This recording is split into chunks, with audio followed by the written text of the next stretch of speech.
Et salut tout le monde. Voilà, c'est le début de la chronique du lundi, la nouvelle chronique. La deuxième semaine, ça y est, des chroniques. J'ai survécu pour le moment. J'attends qu'il y ait des connexions. Oh non, j'attends pas qu'il y ait des connexions. De toute façon, il y a les replays, donc c'est bon. Alors aujourd'hui, j'ai décidé de vous parler d'un truc super sérieux pour changer. J'avais envie. Mais d'abord, tiens, je vous fais un petit point pour ceux qui ont suivi mes péripéties. J'ai finalement pu aller faire mon test Covid aujourd'hui. Et en arrivant au test Covid, la même dame que la dernière fois nous dit ah, mais vous demandez des tests antigéniques, des tests rapides, mais si vous êtes vacciné, vous pouvez pas les faire en fait, vous serez positif, des tests, des antibodies. Et donc on se regarde, en fait. Et en fait, d'abord, elle nous demande vous avez payé combien pour vos tests. Hello. Et on lui donne le prix, donc ce qui est le premier prix, hein, qui est quand même 75 $ par personne. Vive les États-Unis. Et elle nous regarde, elle nous dit ah non, mais en fait ça marche pas bien. Super. Bref, c'était pas fini, les péripéties du testing, du Covid testing, c'était magnifique. Mais ça y est, on a réussi, les enfants sont de nouveau à l'école. Rien que ça, c'est une bonne nouvelle, parce que je suis libre. Bref, donc voilà, plus de quarantaine, je vais pouvoir acheter à manger aujourd'hui. C'est bien, ça faisait 10 jours que j'avais pas acheté à manger. Oui, on mangeait des conserves. Donc aujourd'hui, la petite chronique, elle va être sur les corrections des livres pour les auteurs auto-édités. C'est très important parce que quand on sort notre petit livre, on a écrit notre histoire, etc., et qu'on doit la mettre en ligne sur Amazon, etc., on a envie que ce soit un produit fini, quoi. On n'a pas envie que, surtout que les auteurs auto-édités ont quand même assez mauvaise presse dans le monde littéraire. C'est-à-dire qu'il y a des gens carrément sur les sites de lecteurs qui disent ah non mais attends, c'est auto-édité ça. Ouais non, je vais pas l'acheter là parce que voilà, ils se disent que si c'est auto-édité, forcément c'est pas la même qualité. Alors moi j'ai remarqué récemment, parce que je lis beaucoup, j'écris mais je lis beaucoup aussi. Mes journées font pas 24 heures, ça fait pas 48 heures, ça fait beaucoup plus, beaucoup plus. Enfin moi ça fait 48 heures, ouais. Et du coup j'ai remarqué dans des livres qui sont édités donc par des maisons d'édition importantes, hein, des trucs qui ont pignon sur rue et tout ça, depuis quelques années, il y a quand même des coquilles aussi dans ces livres-là, parce qu'en fait, j'ai l'impression, je ne sais pas, c'est une théorie, peut-être que vous allez me détromper sur ça, c'est ma théorie personnelle, la théorie à deux balles. C'est que, en fait, avec Internet, etc., et le fait que justement, bah, KDP, Amazon et tout ça, euh, ça, comment dire, ça ouvre le marché en fait à plein de gens. C'est-à-dire que celui qui veut écrire son livre, bah, il le sort, il façonne un petit peu son petit truc, il le met en ligne, etc. Ça fait beaucoup de concurrence aux maisons d'édition traditionnelles qui, en fait, on n'a plus tellement besoin d'elles, quoi. En fait, au départ, quand on écrit un livre, on se dit, oh, je vais l'envoyer à une maison d'édition parce que j'ai trop envie de reconnaissance, j'ai trop envie qu'il y ait un professionnel qui me dise, ton travail est bien, mon petit. Mais on le fait, enfin, peut-être pas peut-être même pas tous, mais on se rend compte assez vite quand même qu'il y a l'auto-édition, que c'est cool, qu'on peut faire des trucs soi-même et que finalement, eh ben, c'est pas trop mal pour nous. Donc tout ça, ça crée un gros marché en fait. Et j'ai l'impression que les maisons d'édition sont obligées de réduire leurs coûts de production à mort, et ce qui fait qu'en fait, quand avant il y avait tout un comité de lecture qui était là pour vérifier une fois, deux fois, trois fois le tome, maintenant ils ont un gars qui est là et qui trime comme un esclave toute la journée à... je dis pas que c'est comme ça les maisons d'édition, hein, je ne suis pas allée vérifier, hein, je dis juste que c'est l'impression que j'ai en voyant que maintenant même les grosses maisons en fait, bah, elles sortent des livres qui sont pas qui ont des petites coquilles, etc. Donc imaginez la pression du petit auto-édité qui lui n'a pas une équipe derrière, hein. Enfin moi mon équipe elle est là, vous la voyez, voilà, l'équipe, il n'y a personne. Donc, je pourrais faire relire à mes enfants, mais je ne suis pas sûre que ce serait très productif, je pense. Du coup, en plus, donc, quand on écrit son livre, c'est cool. Enfin, moi, j'écris quand je suis inspirée. Donc, ça veut dire que c'est pas forcément des heures précises dans la journée. Salut Daniel. Ça fait que Des fois, j'écris, enfin, je finis, il est 2 heures du mat, je finis mon chapitre parce que je suis, mon chapitre, parce que moi, je suis psycho, je suis un peu psychopathe. Donc, en fait, si je me mets des objectifs et si je tiens pas mon objectif, je dors pas. Ou alors je m'énerve, ou alors je m'en veux, ou alors je me fais des reproches, etc.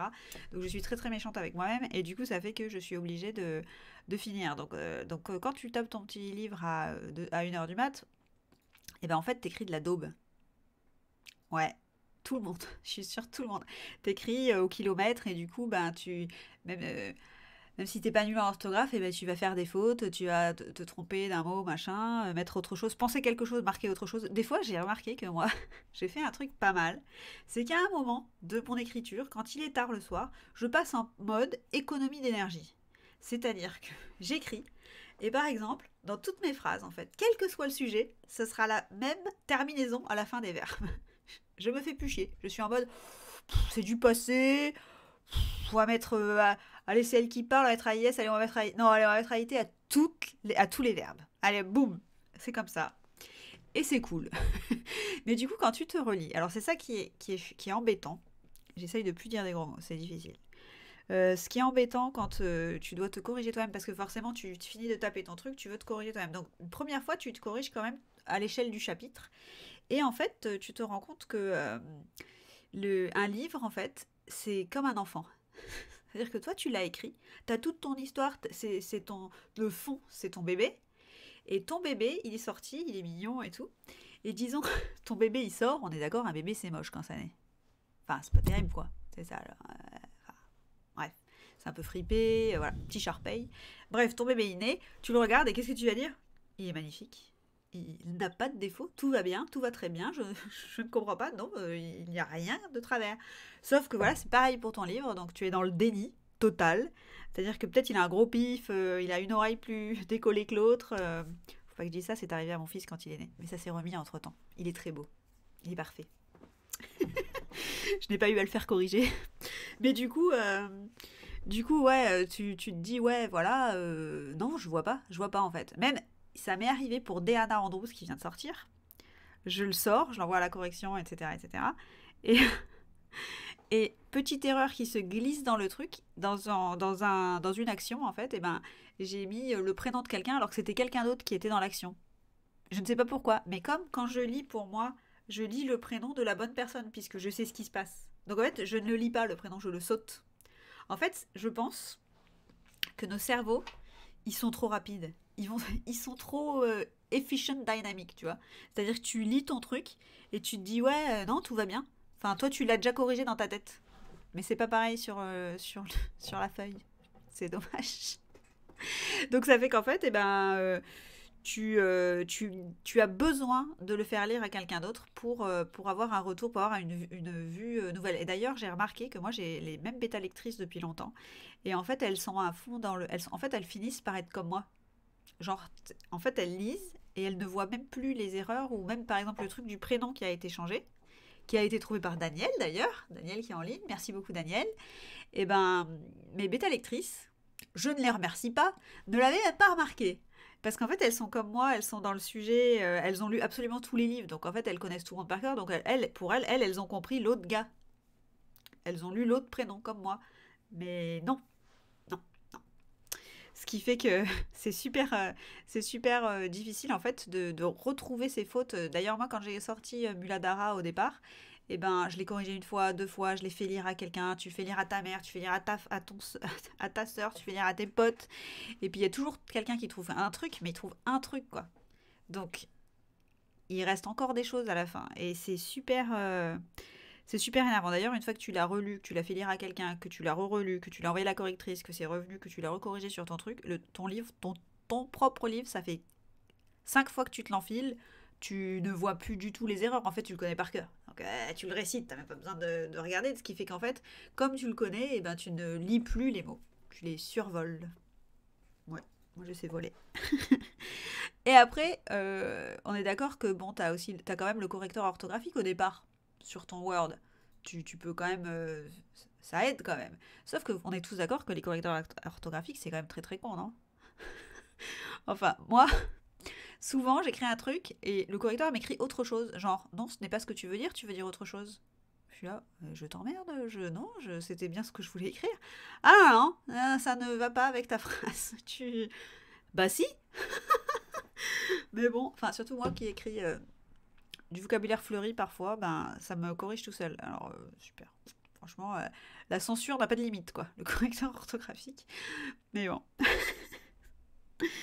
Mais d'ailleurs, tiens, ça me fait penser que, vous voyez, en fait, le cerveau humain va tellement vite que c'est comme quand vous voyez ces petites publications sur Facebook qui sont tout à fait intéressantes, de petites de pages où il y a quelqu'un qui a écrit un texte et dans son texte, les mots, il y a écrit que la première lettre et la dernière lettre du mot et c'est à toi de retrouver la phrase. Et ils disent marque j'aime si tu as compris. Genre, alors tout le monde veut marquer j'aime pour dire je ne suis pas complètement débile, je comprends ce genre de choses. Moi, je marque jamais. Ouais, moi j'assume ma bêtise, ça me va. Enfin bref, ces trucs-là, on est d'accord que en fait, quand il y a le premier mot et la première lettre et la dernière lettre du mot et que la phrase, elle veut dire quelque chose en fait qui est logique, et bien ton cerveau en fait, il lit le tout sans même faire attention aux lettres du milieu. On est d'accord? Parce qu'en fait, le cerveau est super efficace. Bon, pas chez tout le monde, mais bon, euh, presque tout le monde, disons. Ouais, c'est vrai que la bêta lecture, tiens, je pourrais faire un sujet là-dessus, mais il faudrait que j'ai une invitée. Il faudrait que tu viennes, on ajoute une petite vidéo et puis tu nous racontes ça, Daniel.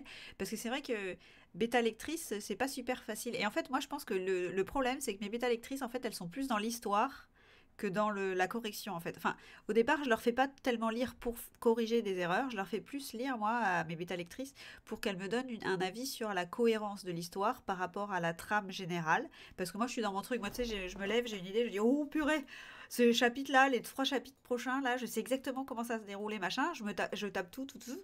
Et puis, au bout du troisième chapitre, je me dis, mais attends, attends, attends, attends, attends, ça peut pas aller, en fait, parce que c'est pas ce que je veux faire dans le prochain truc, etc. Et du coup, c'est vachement intéressant que la bêta lectrice, elle me dise, oui, c'est pas mal. Alors, parce que moi, pour l'orthographe et la cohérence, j'ai une professionnelle qui s'occupe de ça. Mais donc les bêta lectrices, c'est plus, moi je les utilise, oui, je le dis, plus pour qu'elles me disent si elles trouvent qu'il y a des choses qui vont pas, quoi. Ou si elles me disent, ouais, tu sais, par exemple, il y a une bêta lectrice il y a pas longtemps qui m'a dit, je trouve que là, bah, pour Diana, je trouve que ce chapitre-là, il est super glauque quand même. Enfin, moi, il me met mal à l'aise. Alors, bon, c'est un chapitre où il y a un démon, donc je me dis, tant mieux en fait. Du coup, je ne l'ai pas touché parce que euh, c'est censé mettre mal à l'aise puisque ben c'est le mal, c'est Satan. Voilà. Donc c'est normal. Mais ouais, bah tu vois, bêta lecteur, tu vois, il y a d'ailleurs une définition de ça aussi. Il faudrait que je fasse un petit lexique des trucs, tu vois, pour les auto-édités, qui est censé faire quoi, etc. Donc bêta lectrice est censé faire l'orthographe et la cohérence, dit Daniel. Donc ok, donc moi mes bêta lectrices, il y en a une qui m'envoie les fautes que je fais, mais en général quand elle me les envoie, parce que moi je tape un chapitre et je leur envoie. Et donc, quand j'ai fini mon dernier mot, quoi. Donc après, avant qu'elle me renvoie leur correction, j'ai déjà revu le chapitre en question. Donc en général, j'ai les mêmes fautes qu'elle m'envoie. Mais la correctrice pro, après, elle en retrouve derrière sur des concordances de temps ou sur des expressions françaises qui s'orthographient d'une façon absurde. Non, pas absurde, je plaisante. D'une façon déjà préétablie et que le commun des mortels ne connaît pas forcément, c'est-à-dire moi. Des fois, des fois, tu sais, il y a des expressions où on les dit, mais on ne sait pas qu'elles ont un orthographe particulier. Et c'est vrai que quand j'étais petite, chez moi, il y avait le dictionnaire l'encyclopédie des expressions françaises toutes faites, et je ne sais pas où il est passé. C'est dommage. Faudrait que je rachète ça, tiens. Mais ouais, du coup, le cerveau quand même traduit super vite en fait la lecture, ce qui fait que c'est très très compliqué de corriger soi-même. C'est d'ailleurs même très très compliqué de corriger même quand on est en dehors du truc. Par exemple, moi, quand je lis un bouquin, si je trouve une faute, c'est vraiment que ben je suis tombée dessus. Enfin, c'est un coup de bol quoi. Enfin, je pense quoi, parce que c'est pas forcément. Moi, je suis dans l'histoire, donc je vais pas regarder vraiment vraiment ça. D'ailleurs, j'ai vu qu'il y a des auto-édités. Comme je lis pas mal, je fais un commentaire sur un livre d'auto-édité parce que j'aime bien aider en donnant mon avis en disant ouais, ça c'était cool, etc. Et du coup, je fais un petit message sur une page de lecteur en disant oh, j'ai lu ce livre, il est super cool, franchement, l'histoire elle est sympa, je l'ai lu en un jour, donc c'est vraiment que j'étais dans l'histoire, etc. Le seul petit bémol, c'est que ben, il y a quand même beaucoup, beaucoup de coquilles dans le livre. Et c'est dommage parce que ça enlève vraiment, par exemple, moi j'aime bien lire sur papier, je l'avais commandé sur papier. Et le livre en question, eh ben, en fait, il est sur ma deuxième rangée de livres derrière. Parce que je voudrais pas que si mes enfants un jour ils ont envie de lire, vous savez, parce qu'ils viennent des fois piquer des livres. Non, ça c'est dans mes rêves, en fait, ils viennent pas piquer des livres, mais bon, peut-être qu'un jour ils le feront. Et s'ils le faisaient, j'aimerais pas en fait qu'ils prennent ce livre-là, parce que même si l'histoire est cool, etc., ben en fait, ça leur fait lire du français pas correct. Et, euh, et autant je leur dis tout le temps, vous savez les gars, lire, c'est ça qui va vous faire savoir écrire correctement, parce que si tu lis, tu lis, tu lis, ben, au bout d'un moment, forcément, ça s'imprime dans ton cerveau, les choses... c'est vrai que ça, le cerveau, il est moins efficace sur ça, tu vois. Genre, tu lis pas mal, et puis bon, bah tu restes naze en orthographe. Non, je ne sais pas, hein, mais d'ailleurs, tiens, dans les fonctions rapides du cerveau, les fonctions ultra rapides du cerveau, je sais pas si vous, ça vous fait ça, mais moi, ça marche en voiture, par exemple. J'ai des réflexes cérébraux en voiture hyper développés. C'est-à-dire que le mec, il met pas son clignotant, direct, ça part. Mais bâtard, mets ton clignotant, ça te prend une seconde de mettre ton clignotant. Si tu l'avais mis, eh ben, je serais pas en train d'attendre comme une pomme, là. J'aurais pu passer déjà. Non, mais sans déconner. D'ailleurs, ça me fait penser que quand ma dernière, elle avait 2 ans, je vais la chercher chez la nounou. Et je la mets dans le siège bébé, machin, machin. Et on part. Et au rond-point de devant la nounou, bien sûr, il y a un mec qui met pas son clignotant pour sortir du rond-point. Donc moi, j'attends comme un fruit. Le mec, ça fait en plus le rond-point qui était tout le temps blindé. Donc le gars mettant pas son clignotant alors qu'il sort, je n'y vais pas. Je vais pas lui rentrer dedans, d'accord? Et là, je le regarde. Je vois que j'arrive à me contrôler. Et ma fille de 2 ans derrière, elle fait mais putain! C'est là que je me suis dit, bon, faut que j'essaye de surveiller mon langage en voiture. Bon, je me le suis dit pendant 3 secondes, hein. Et puis après, j'ai oublié. Parce que ce n'est pas de ma faute. Je pense que c'est une pathologie liée. Je veux dire, c'est très commun, hein. Il y en a plein des gens qui ont ça, qui disent des gros mots en voiture. Je pense que ça permet d'évacuer la nervosité due à la circulation, au flux de circulation. Et je trouve que c'est tout à fait sain. Oui, j'irai jusque-là. Ah ouais, Aurélie, soit tu anticipes le gros mot avant l'action. Ouais, c'est vrai, mais de toute façon, il y en a, tu le vois arriver, le gars avec sa voiture. Tu sais qu'il va la faire, tu le sais. Enfin, qu'il va pas la faire, justement. Du coup, t'es là. Vas-y, vas-y, vas-y, vas-y, vas-y. Mais vous savez que moi, c'est comme ça que mes enfants ont appris tous les gros mots qu'ils connaissent. En fait, en dehors de ça, j'essaye d'être tout à fait bien, quoi, la maman, quoi. Mais alors en voiture, c'est juste pas possible. J'ai pas de filtre. Donc ça fait que du coup, mes enfants, c'est comme ça qu'ils ont appris tous leurs gros mots. Donc ils en connaissent pas trop en anglais, puisque moi, j'insulte dans ma langue natale. Je trouve que c'est plus classe en plus. Parce que les Américains, ils aiment bien quand les gens ont un accent français. Donc un hé, bâtard, là, qu'est-ce que tu fais? C'est bien. Enfin, ça leur apprend un peu une langue étrangère. Je trouve que c'est de la culture. Et c'est bien pour eux. Et du coup, bah voilà, pour les corrections orthographiques, du coup, moi, ce que je fais, c'est que une fois que mes bêta-lectrices m'ont envoyé tous leurs retours, alors ça aussi, on s'en rend pas compte quand on n'est pas, quand on n'a pas à écrire des livres, combien ce métier est fatigant. C'est-à-dire qu'en fait, si tu as deux bêta-lectrices qui t'envoient leurs commentaires, bon, elles les envoient pas tous d'un coup, enfin, ou des fois oui, des fois non. Ce qui fait que du coup, tu reprends ton livre, tu le réouvres une fois, 2 fois, 3 fois, 3000 fois. Franchement, je pense facile. T'arrêtes pas de revenir sur ton livre, de rechanger des choses, et ce qui fait que des fois, en plus, ben, on te dit, ouais, cette phrase, j'ai pas bien compris ce que c'est cette expression. Et en fait, toi, tu la changes, mais des fois, tu oublies de changer l'autre partie de la phrase, et du coup, ça fait une incohérence, etc., etc. Et cetera. Et ce qui fait qu'en fait, eh ben, les corrections, c'est... en fait, écrire le livre, c'est la moitié de ton temps, je pense. Et l'autre moitié, c'est les corrections. Franchement, quand tu as envie de sortir un travail bien fini, bien propre, parce que t'as pas envie que ton lecteur, ben, il reçoit son exemplaire chez lui, et puis au bout de 4 pages, il trouve une faute, et puis bon, ben, il se sent un peu escroqué, quoi, sur la marchandise. Enfin, pour ceux que ça embête, parce qu'il y a des gens qui s'en fichent, et c'est bien aussi. Mais bon, toi, en tant que provider, en tant que fournisseur de j'ai un trou parce que j'ai le mot en anglais qui vient de, bon, de lecture, parce que je ne trouve pas le mot qui va avec ce que j'avais en tête. Et ben, t'as envie que ce soit bien propre, bien fait et tout ça. Et Et du coup, ben, voilà, j'avais noté tout ça. Et moi, du coup, ce que je fais, c'est que je... Regardez mon livre comme il est beau. C'est mon livre de notes avec tous mes trucs, toutes mes notes, pour tous mes brouillons, pour tout ce que j'ai à faire, etc. Parce que je me fais des petits rappels. Alors, bon, j'ai pas tellement besoin parce que, comme je vous ai dit, je suis un peu psychopathe. Donc, en fait, quand j'ai des tâches en cours, je peux pas passer à autre chose avant de les avoir terminées. Mais... Mais du coup, bah moi j'ai une correctrice avec qui je travaille depuis le début, depuis mes premiers livres.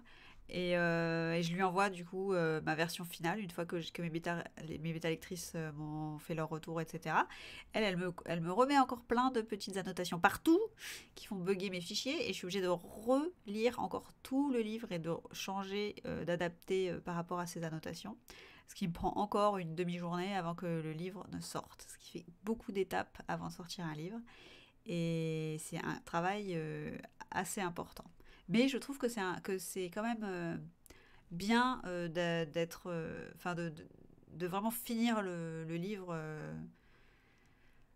enfin vraiment travailler les détails, quoi. Je trouve. Après, c'est peut-être pas l'avis de tout le monde. J'ai l'impression qu'à 19h30, en fait, c'est un créneau beaucoup moins facile pour les gens pour se connecter. Mais comme ben, justement les enfants sont négatifs Covid et ont pu retourner à l'école, je les ai déposés avec une joie sans limite. J'ai sonné à la porte de l'école 3 fois, jusqu'à ce que la secrétaire sorte et j'ai fait hop, vous les prenez là. Donc du coup ben, ça fait que c'est pour ça parce que là c'est la fin de l'école déjà parce qu'aux États-Unis l'école elle commence à 8h mais à 14h30 c'est fini quoi. Les mecs ils ont des demi-journées, moi je vais faire prof aux États-Unis.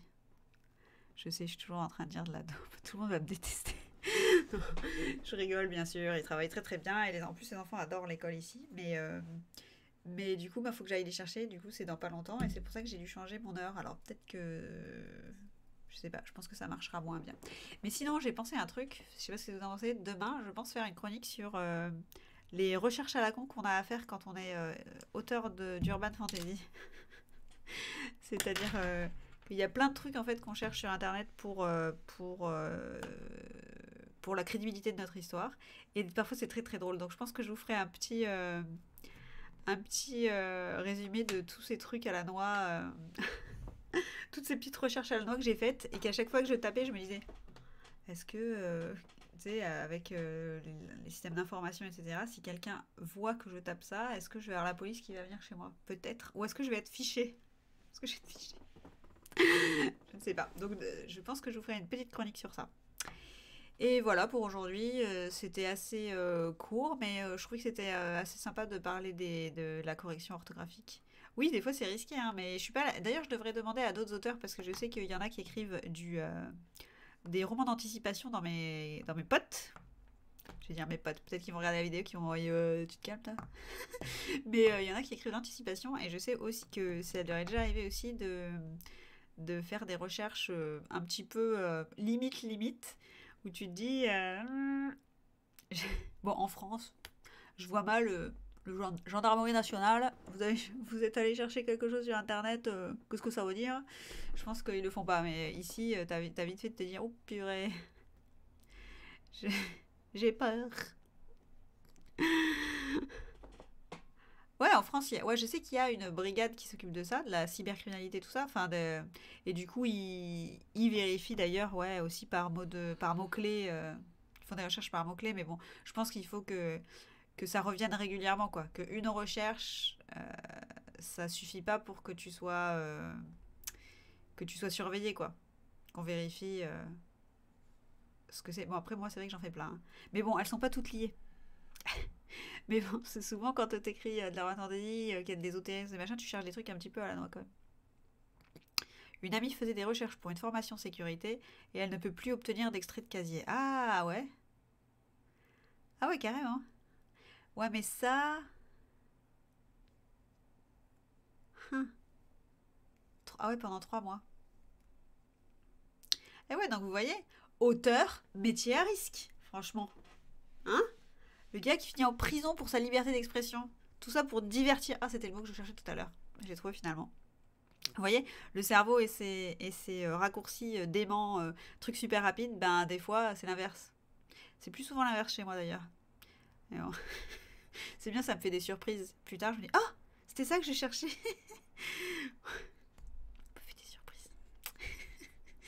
Mais en tout cas, voilà, je pense que je vais faire une petite session là-dessus. Et je pense aussi faire une petite chronique sur l'amour dans les livres.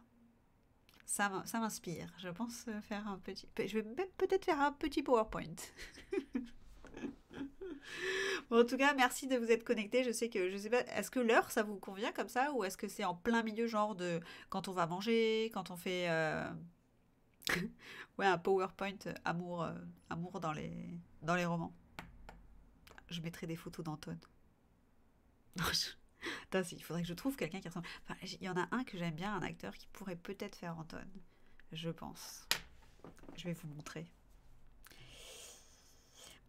Enfin, après, tout le monde n'est pas d'accord, hein, parce que chacun a son idée propre de Anton ou de tous les personnages. Alors, attends, comment il s'appelle déjà lui Armie Hammer. Wouh. Image. Je trouve qu'Armie Hammer est pas mal. Si, il est pas mal. Ah mince, il est derrière le truc. Non? Est-ce que ça veut pas faire un bon Anton, ça? Ah ah, hein? Je me disais, l'autre jour, tout à fait innocemment, ce serait bien en fait qu'on fasse une adaptation cinématographique de Mathilda, juste pour que j'aille au casting. Je demanderai. Je, je ferai si. Oh, Jensen Ackles, non mais tu ne peux pas dire ça quand je suis en live. Tu sais très bien que ça va me donner des réactions qui vont être embarrassantes. Non mais Jensen, il est tellement parfait. Je sais même pas je vois aucun personnage de la saga qui pourrait faire en fait. C'est dommage parce que je pourrais quand même l'inviter au casting. Juste pour dire, tu sais, juste pour hey, salut. Faire une photo, un bisou, un truc comme ça, truc normal qu'on fait quand on est invité au casting. En fait, on n'est jamais, tu sais, les auteurs, de toute façon, même si un jour il y a une adaptation cinématographique, ils s'en foutent complètement de l'auteur. Ils mettent ton nom vite fait, et puis voilà. Enfin, je suppose, hein, je ne sais pas, mais en tout cas, Army, on est d'accord que Army, moi je trouve que il y a du Anton quand même. Regardez-moi ça. Ça là. Boum. Enfin, c'est vrai que ça aussi, je pourrais faire une petite chronique sur trouver des correspondances d'acteurs pour les personnages. Je pense que je vais faire ça aussi. Mais en tout cas, je vais vous laisser passer une bonne soirée de lundi. Je sais pas si vous avez passé une bonne journée aujourd'hui. Moi, c'était une journée un peu chelou comme d'habitude, mais au moins, ben, on avance un peu puisqu'on sort de quarantaine. Et c'est quand même une bonne nouvelle. Je pense que je vais aller boire un apéro. Bon, je suis au régime, donc j'ai pas le droit, mais je vais boire de l'eau dans un verre à vin. C'est bien ça. Ouais, je pense que je vais faire ça.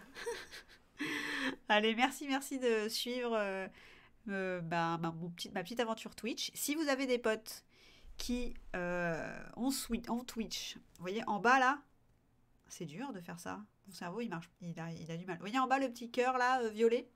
Et ben c'est l'objectif que Twitch m'impose. Donc je dois avoir 50 followers.